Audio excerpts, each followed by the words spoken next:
Hi students, and welcome to another module on instructional design. I will be your moderator and guide along the way. As all of you by now have personal experience using Knowledge Forum, or otherwise called WebKF, and Blackboard at the University of Ontario Institute of Technology, I would like you now to compare and contrast the 9 universal design principles we discussed in the previous 2 lectures on the degree to which they relate and don't to learning management systems. According to researchers, only 8 of the 9 universal design principles relate to the design and development and engagement of learners in learning management systems.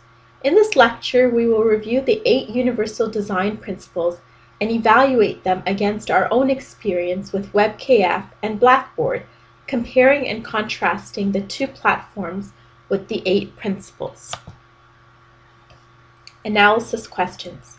As we embark onto this module, I would like you to compare your experience using learning management systems with mobile learning technologies such as your iPhone or BlackBerry or other smartphone with the universal design principles you have been exposed to date.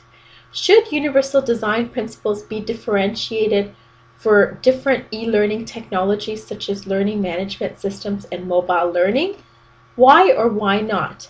How can the 9 universal design principles be adapted for distance education tools such as learning management systems? Example, Moodle, Blackboard, WebCT, etc. Reflect on your experiences using learning management systems when learning these 9 universal design principles. 8 universal design principles tailored to learning management systems. The 9 universal design principles have been tailored to learning management systems, and thus only 8 of the 9 have been found to be relevant or applicable. The first principle is equitable use. This means that the design of the learning management system should be useful and accessible for people of diverse abilities and locations. Think of your learning management system. Is it adaptable and does it meet the needs of learning who might have a learning disability? Does it provide a space to post notes, course outline, PowerPoints of lectures? Does it have a discussion forum where learners can ask questions to other students and the teacher? The second principle is flexible use. What this means is that the design of the learning management software accommodates a wide range of individual abilities, preferences, schedules, and levels of connectivity. In other words, does the learning management system have a place for learners to check their grades? Can the teacher embed quizzes for learners to engage in self-assessment? Can the learning management system connect to other platforms and embed them in each other so that learners can easily access each other's complementary softwares? The third principle is that the learning management system should be simple and intuitive. What this means is that the course interface design is easy to understand regardless of the user's experience, knowledge, language skills, technical skills, or current concentration level. In most learning management systems, there is little design room to play with in this regard. However, in some, the interface allows the instructor to insert pictures and animated GIFs to make the learning management system more user-friendly and customized for the context they are working in. For example, in an early childhood education course, you might find pictures of babies or children playing as the whole purpose behind early childhood education is play-based learning. The fourth principle is that the learning management system be perceptible visually and provide information easily. In other words, what this means is that the design of the learning management system communicate necessary information effectively to the user, regardless of ambient conditions or the student's sensory abilities. The fifth principle is tolerance for error, meaning that the design minimizes hazards and adverse consequences of accidental or unintended actions. For example, if the user, either the instructor or the student, wants to delete a note or a contribution of some kind, there's a pop-up button which asks again if this is something the user really intended on doing. This verification is necessary to minimize hazards or adverse consequences of unintended actions. The sixth principle is low physical and technical effort. What this means is that the design of the learning management system can be used efficiently and comfortably with minimal physical and mental fatigue. This could refer to navigation or ease of navigation in the learning management system. For example, in the display of information, the links to articles, other websites neatly ordered, or is all the information clumped together and difficult to find?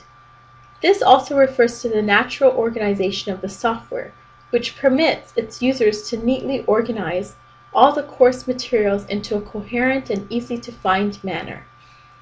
The seventh principle is community of learners and support. This is very important and related to pedagogy and educational aspects of the learning environment. In other words, does the learning environment promote interaction and communication among students and between students, faculty, and administrative services? In a learning management system, you might want to examine if there are discussion boards, who is invited into them, and who responds to the student questions and inquiry. Does it support peer-to-peer learning and interaction? Finally, the eighth principle is instructional climate, meaning, does the instructor comment and provide welcoming feedback to the learner? Is the instructor feedback and commentary inclusive of the differing learner needs where high expectations are espoused for all students? Recommendations. Some of the recommendations for learning management system design included putting content online for the learners to view, download, and respond to. Another recommendation was to make synchronous learning sessions optimal by providing pre-reading material, activities, questions, and online work to be completed prior to synchronous conversations. This would surely allow the students to interact in a way where they have to demonstrate their knowledge and understanding and ask clarifying questions. A third recommendation was to present content and accept assignments in multiple formats. For example, while the teacher may show the PowerPoint to the class, if they upload it onto a learning management system, then those students who missed class or needed to think through the concepts more could download and refer to that document at their own time. Another recommendation was to allow students to edit their postings. How many times have you written something and then later thought of better ways of saying the same thing? Likewise, learners and teachers need to be able to edit their posts. Another recommendation was to embed multimedia links. This could be to movie clips on YouTube or elsewhere, or to books on Amazon.com, or to TEDx talks, or to articles available for free on the web. Another recommendation was to encourage instructors to make contact and stay involved in student discussions through email, asking questions, and providing feedback. Synthesis questions. As we end off this module, I would like you to think of what the value of adapting the 8 universal design principles for distance education learning management systems could be. Do you think that the instructors or universities need universal design principles or guidelines on how to design their distance learning environments to students? Should there be some basic requirements all distance education courses at universities should agree to and comply towards? Secondly, can you think of additional recommendations for universal instructional design for learning management systems that the authors did not address? In your experience with learning management systems, were there areas that we did not address? Finally, reflect on a learning management system you used recently. Thank you.